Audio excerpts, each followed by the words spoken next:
YCP ఏమేం చేసింది ఇప్పుడు దాకా, దొంగ ఓట్లు ఎలా రిజిస్టర్ చేశారు. చంద్రగిరి ఇందాక మీరు చెప్పినట్టు చంద్రగిరిలో దాదాపు 1,00,000 పైచిలకు ఓట్లు దొంగ ఓట్లు నమోదు చేస్తే దాదాపు దాంట్లో 1/3 1/4 ఆల్మోస్ట్ దాన్ని యాక్సెప్ట్ చేశారు.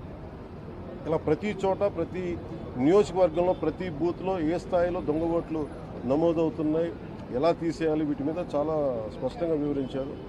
జనసేన తరఫు నుంచి నేను ప్రత్యేకంగా వివరించింది ఎలక్షన్ కమిషన్కి, మా వైసీపీ ప్రభుత్వం వచ్చినప్పటి నుంచి లా అండ్ ఆర్డర్ కంప్లీట్గా దిగజారిపోయింది.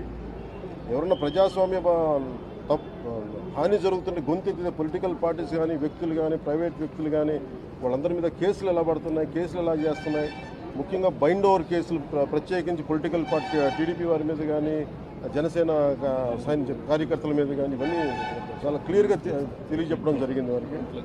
అలాగే పోలీసు అధికారులని ఇప్పుడు సడన్గా మారుస్తూ ఉన్నారు. లాస్ట్ 2 నెలలుగా మార్చేస్తూ ఉన్నారు. మళ్ళీ ఎన్నికలు సంఘం వచ్చేటప్పటికి మళ్ళీ వాళ్ళకి కావాల్సిన అధికారులను తిరిగి అక్కడ వేయించుకునేలాగా తీసుకొచ్చిన ప్రణాళికలు చేస్తాం, అది కూడా బలంగా తెలియజేస్తాం.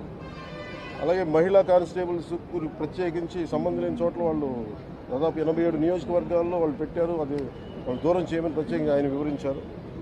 నేను ఇంకోటి ప్రత్యేకించి నేను చెప్పింది ఏంటంటే వాలంటీర్స్ అనేది విలేజ్ సచివాలయం అనేది ప్రత్యేకించి అది యాంటీ కాన్స్టిట్యూషనల్ బాడీ. వాళ్ళని దయచేసి ఎన్నికల సమయంలో వాళ్ళని ఉపయోగించొద్దని చెప్పి ప్రత్యేకించి విన్నవించాం.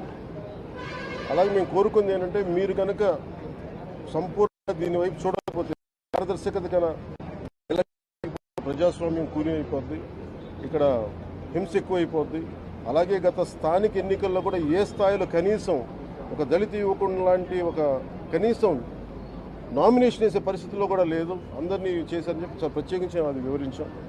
ఖచ్చితంగా వాళ్ళు ఒకటే ఎన్నికల ప్రధానాధికారి ఒకటే చెప్పారు ఆయన CEO, మేము చాలా కట్టుబడి ఉన్నాం, ఫ్రీ అండ్ ఫెయిర్ ఎలక్షన్ జరిగేలా కట్టుబడి ఉన్నాం అని చెప్పి అంత భరోసాగా ఎప్పుడు మాట్లాడటం. ఖచ్చితంగా ఇది కేంద్రం చాలా సీరియస్గా తీసుకున్న ఆంధ్రప్రదేశ్ ఎలక్షన్స్లోనే తెలియజేస్తూ ఉంది. ఈసారి ఫ్రీ అండ్ ఫెయిర్ ఎలక్షన్స్ ఉంటాయి. ప్రభుత్వాలు